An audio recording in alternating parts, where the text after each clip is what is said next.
There's a million ways that we can help a patient once they have an emergency that happens. Number one is we get them in the door right away.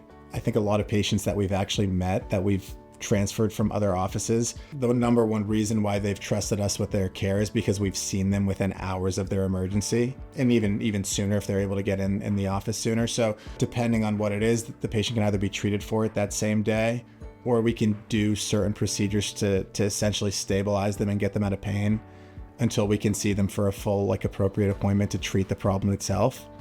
It's super important to not ignore certain emergency situations. So patients that we meet that may have had an emergency months ago, but they pushed it off and then they waited and they came back and saw us later.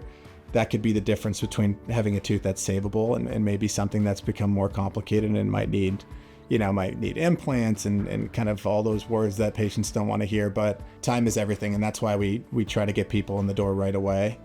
And we kind of have a saying, you treat patients the way you'd want to treat your family. And so, if my mom called and her tooth was hurting, I wouldn't tell her, oh yeah, come in on Friday and we'll take care of you. So that's something that we live by. If someone's in pain and the office is open, which it's pretty much open all the time, we're going to see that patient immediately, because that's what we would want somebody to do for our own family.